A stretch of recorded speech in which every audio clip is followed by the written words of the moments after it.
My name is Stephen Crenshaw. I have taught for 22 years science at Estancia High School.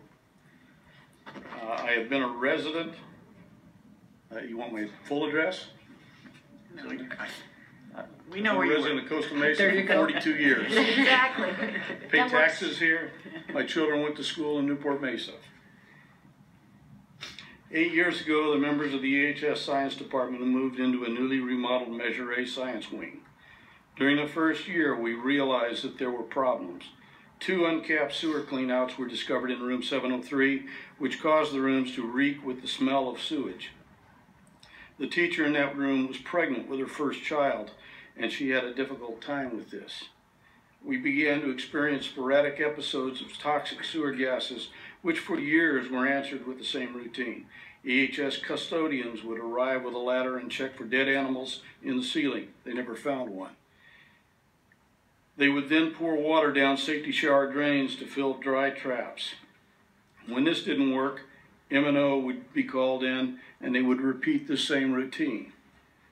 In January 2016, a number of years later, obviously, sewer water geysered out of teacher station sink drains all the way to the ceiling during a class.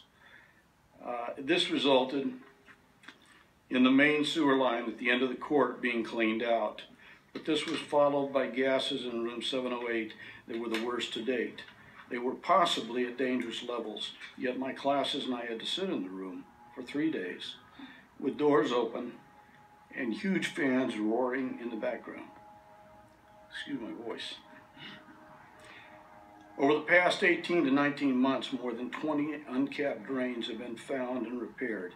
Drain pipes were leaking toxic sewer gases, hydrogen sulfide, sulfur dioxide, methane, and VOCs into classrooms for teachers and students to breathe each day. They may not have met the OSHA's threshold standards for acute exposure, okay, which is what we're talking about here tonight already. Excuse me, I'm sorry. Therefore, but we've been breathing this for 8 years. Therefore, it falls under chronic exposure levels. And unfortunately, the data for this area is very inconsistent. And it doesn't matter whether you go to OSHA or whoever. All of the recent fines have been repaired, but unfortunately, the damage has already been done.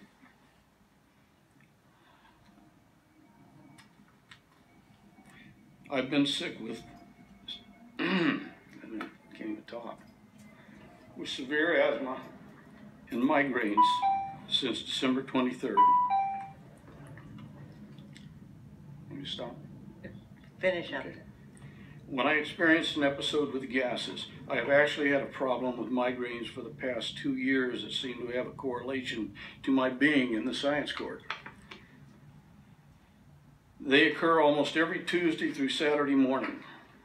The migraines that I have experienced since December 23rd, 2016, quite often last for 3 to 4 days without relief. The teacher in room 707 has been suffering from Bell's palsy since March, following a lengthy respiratory illness. The teacher in room 703 has been experiencing headaches and a sore throat for about 2 to 3 years that doctors cannot explain. The teacher in room 704 had an unexplained fainting spell that resulted in him cutting his head on the whiteboard tray at the beginning of finals week in June. There is no medical explanation for this.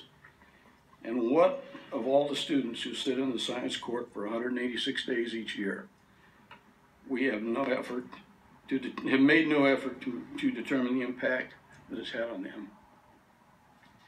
Thank you. Thank you. Thank you. Britt Dowdy.